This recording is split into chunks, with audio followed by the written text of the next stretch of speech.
Alassane Seydou, ministre de l'Intérieur et de la Sécurité publique, apporte des clarifications sur le décret portant mise à la retraite d'office de forces de défense et de sécurité. En effet, plus de 1000 agents des forces de défense et de sécurité ont été contraints de prendre leur retraite. Ce nombre comprend 700 militaires, 315 policiers républicains, 30 douaniers et 29 forestiers. Les modalités sont spécifiées dans le décret numéro 2024-008 du 9 janvier 2024 portant sur les modalités d'octroi d'allocation de mise à la retraite pour les fonctionnaires des forces de défense et de sécurité. Le ministre a expliqué que ce décret a été mis en place pour corriger les irrégularités observées au sein des forces de défense et de sécurité.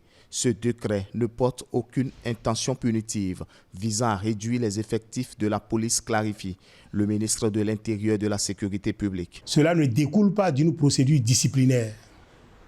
Il est vrai, dans la procédure disciplinaire, au nombre des sanctions de second degré, cela est prévu, la retraite d'office. Mais ce n'est pas le cas cette fois-ci. On fait des recrutements de 2000 agents par an depuis 2 ans. Et la dynamique sera maintenue pendant des années. C'est dire que l'intention n'est pas de diminuer les effectifs. Aujourd'hui, parmi les agents de la police, nous avons des agents qui n'ont pas une capacité de rendement appréciable. Nous avons des agents qui ont occupé des postes de responsabilité qui sont tels qu'il est difficile aujourd'hui de les remettre dans l'organigramme parce qu'ils risquent d'être commandés par des gens qu'ils avaient commandés par le passé. Et dans une structure aussi hiérarchisée, dans un corps aussi hiérarchisé que la police, c'est difficile.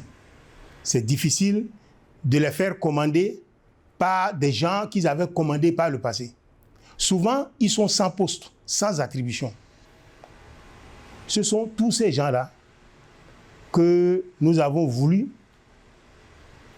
passer à la retraite d'office. En dépit de tout, indique-t-il, le gouvernement, conscient de la situation, a prévu des mesures d'accompagnement pour ces agents mis à la retraite d'office. La première mesure, c'est que lorsque vous êtes admis à la retraite d'office, la pension que vous percevez, c'est exactement la pension que vous devriez percevoir si vous aviez eu une carrière qui s'est déroulée normalement jusqu'à la fin. En dehors de cela, au cours de l'an 1 de la retraite d'office, de la mise à la retraite d'office, vous avez une allocation mensuelle compensatrice qui représente la différence entre votre pension et votre dernier salaire, sans les primes et les indemnités. Au cours de l'an 2, il est prévu une allocation complémentaire qui représente la différence entre la pension et le salaire.